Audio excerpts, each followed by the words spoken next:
Devas సాల్బని Mysore. Nashik, devas, సాల్బని, Mysore. Nashik అనేది ఏ స్టేట్లో ఉందంటే మహారాష్ట్రలో అంటే ఒకటి తీసుకోవచ్చు.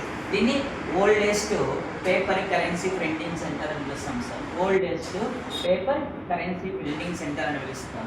అదేవిధంగా సెకండ్ వన్ తీసుకుంటే దేవాస్, ఇది ఎక్కడ కలదంటే మధ్యప్రదేశ్ రాష్ట్రంలో కలదు. నెక్స్ట్ వన్ తీసుకుంటే సాల్బని, ఇది వచ్చేసి వెస్ట్ బెంగాల్లో ఉంది. దాని తర్వాత modern currency printing centre, modern currency printing centre అని తెలిపిస్తామంటే మైసూర్ను పిలవడం జరుగుతుంది. ఇది కర్ణాటక స్టేట్లో. ఈ క్వశ్చన్ చాలాసార్లు అడిగేటువంటి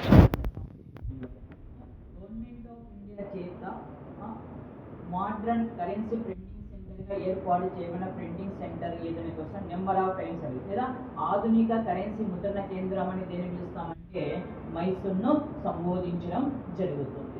ఓల్డెస్ట్ నాసిక్, మోడ్రన్ లేదా న్యూయెస్ట్ తీసుకుంటే మైసూర్ తీసుకోవచ్చు. అదేవిధంగా రీసెంట్గా మనకి గవర్నమెంట్ ఆఫ్ ఇండియా ప్రింటింగ్ చేసినటువంటి కరెన్సీ నోట్లు ఏమున్నాయి? 500, 2000 రూపీస్ నోట్ కదా. ఈ 500, 2000 రూపీస్ కరెన్సీ నోట్లు కూడా ఎక్కడ ప్రింటింగ్ చేశారంటే మైసూర్ నందు ప్రింటింగ్ చేయడం జరిగింది. ఇక్కడ మైసూర్ నందు ప్రింటింగ్ చేయడం జరిగింది. నెక్స్ట్ వన్ తీసుకుంటే మెయిన్ సెంటర్స్ ఎన్ని ఉన్నాయి సార్? మొత్తం 4 సెంటర్స్ ఉన్నాయి. అది స్టేట్ సింబల్ మరి ఎస్టాబ్లిష్మెంట్.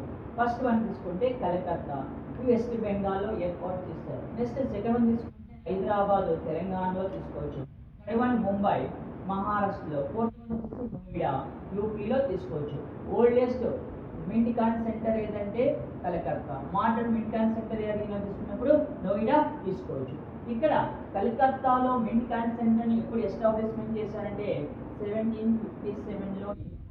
అంటే బ్రిటన్ గవర్నమెంట్ పరిపాలిస్తున్న.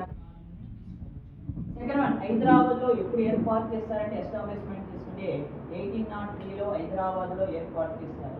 థర్డ్ వన్ తీసుకుంటే ముంబైలో 1829లో ఏర్పాటు చేయడం జరిగింది. ఫోర్త్ వన్ తీసుకుంటే నోయిడా, 1988 జూలై 1వ తారీఖున నోయిడాలో ఏర్పాటు చేస్తారు. కలకత్తాలో ప్రింటింగ్ చేసినటువంటి కరెన్సీ నోటు, కలకత్తాలో ప్రింటింగ్ చేసినటువంటి మింట్ కాయిన్స్ పైన ఏ సింబల్ ఉంటుందంటే నో సింబల్. ఎటువంటి సింబల్ లేని మింట్ కాయిన్స్ ఎక్కడ ప్రింటింగ్ చేస్తారంటే కలకత్తా. అదేవిధంగా హైదరాబాద్లో ప్రింటింగ్ చేసినటువంటి మింట్ కాయిన్స్ పైన ఏ సింబల్ ఉందంటే స్టార్ సింబల్ ఉంటుంది. అదేవిధంగా ముంబైలో ప్రింటింగ్ చేసినటువంటి మింట్ కాయిన్స్ పైన ఏ సింబల్ ఉందంటే డైమండ్. నోయిడాలో ప్రింట్ చేసినటువంటి మింట్ కాయిన్ పైన ఏ సింబల్ ఉంటుంది sir? Dot symbol. Coinage act government ఎప్పుడు తీసుకొచ్చారంటే 1906లో కాయినేజ్ యాక్ట్ తీసుకొని రావడం జరిగింది. అదేవిధంగా ఆర్బీఐ సంస్థ కనిష్ట నిల్వల పద్ధతి లేదా మినిమం బ్యాలెన్స్ మెథడ్ని ఎప్పుడు ప్రవేశపెట్టడానికి క్వశ్చన్ అడిగినప్పుడు 1957 April. Most important sir. RBI సంస్థ కనిష్ట నిల్వల పద్ధతి ఇంట్రడక్షన్ చేయబడి ఏదైతే 1957 జూలై 1న